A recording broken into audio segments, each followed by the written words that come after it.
Кыргызстан ЭЭПке мүчө болгондуктан күйүүчү майларды иштетүүсү, аларды колдонуусу, сатуусу ошол биримдиктин мыйзамдарына ылайык иштелиши керек эле. Мындай пикирин УКМКнын мурдагы кызматкери, эксперт Максат Мамытканов билдирди. Айтымында ошол техрегламент август айында ишке кирип, өлкөдө Евро 5 заманбап технологиялар менен чыгарылган күйүүчү заттарды сатууга август айына чейин даяр болушубуз керек эле.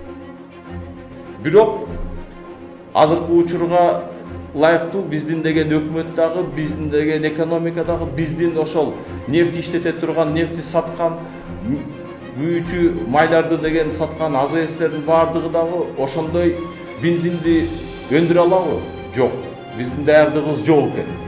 Ошон үчүн азыркы учурда баягы эле эски эле бензинди сатпай, анын деген сапаты начар болгон бензинди баарыбыз билип атабыз да. Өзүбүз деген таза бензинди өндүрө албайбыз. Анан таза бензинди өндүрө турган өзүбүздүн эле Кыргызстандагы заводдорду модернизация кылып, жаңы заманбап технологиялар менен иштетүүнү деген мажбурлоо түрүндө дагы жасай албай атабыз. Аны эч ким жасабайт экен, эч ким каалабайт экен. Тактап айтканда, августтан баштап евро стандарттагы бензинди сатуу мыйзам түрүндө киргени менен ал аткарылбай жатат. Андай сапаттагы май чыгарууга биздин заводдорубуздун күчү жетпей жатабы деген суроо талуулуу болуп турат дешет талдоочулар. Анткени андай май чыгара турган заводдорубуздун күчү жок. Ошон үчүн ошондой жаңы евро 5 стандарттагы бензинди каяктан алабыз, солярканы каяктан алабыз деген суроого азыр эч ким жооп бере албайт. Каяктан алып келебиз?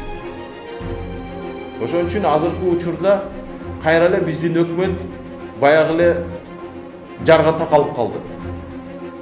Буга даярдык көрүлбөгөндүктөн абалдан чыгыш үчүн экономика министрлиги Минскидеги Евразиялык комиссияга жеңилдетилген мөөнөттү узартып бергиле деп кайрадан суранып олтурушат деп эксперттер нааразы.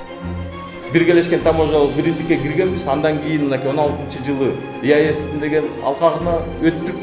Ошондон бери мына 5 жыл өттү. 5 жылдын ичинде эчтеке өзгөрүлбөптүр. Эчтеке даяр болбоптур.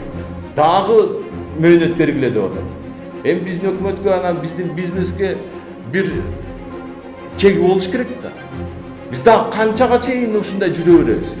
Биздин бир да заводубуз деген оңдолбосо, анда биз деген өзүбүздүн өндүрүшчүлөрүбүздү кандай шартка коюп атабыз? Биздин мамлекет ошол деген кызыктарбы? Эч ким билбейт. Экономика министрлигинин жасап аткан иштерине биз деген айтышыбыз керек. Силерге канча дагы убакыт керек? Мынакей 19-жыл август келди. Даярдыгыңар жок. Эми буга бирөө жооп береби? Адистердин айтымында башка мамлекеттер евро стандарттагы бензинди колдонууда. Бизде күйүүчү майлардын сапаты начар болгондуктан бул экологияга түздөн-түз таасирин тийгизип жатат. Загрязнение атмосферного воздуха — это Күкүрттүн, диоксидтин жана башка күкүрт өңдөгөн кошулмалары бар төмөнкү класстагы майлардан жакынкы убакта биз өтө турчу К4 жана К5 стандарттагы майларда 10 эсеге чейин айырма бар. К3 килограммга 150 мг, К4 50 мг, К5 10 мг түзөт. Дем алуу системаларынын, пульмонологиялык жана онкологиялык ооруларынын көбөйүшү Кыргызстандагы төмөн сапаттагы майлардын колдонулушунан келип чыгып жатат. Бириккен Улуттар уюмунун берген маалыматтарына таянсак, жыл сайын кир абанын айынан 7 миллион адам кайтыш болот. Андыктан кыргыз өкмөтү даяр эмеспиз деп олтура бербей, тез арада чечим кабыл алып, элдин саламаттыгын да ойлошу керек. на килограмм топлива. Кыргызстан ЭЭПке киргенде өткөл мезгил берилип, техрегламентти жөнгө салуу үчүн мөөнөт берилген. Бирок өкмөт ушул күнгө чейин даярдыксыз экендигин көрсөтүп келет. Аткаруу бийлигинин чабал аракеттери бул багытта эле эмес, башка тармактарда да аксап жаткандыгы акыркы учурларда катуу сынга алына баштады.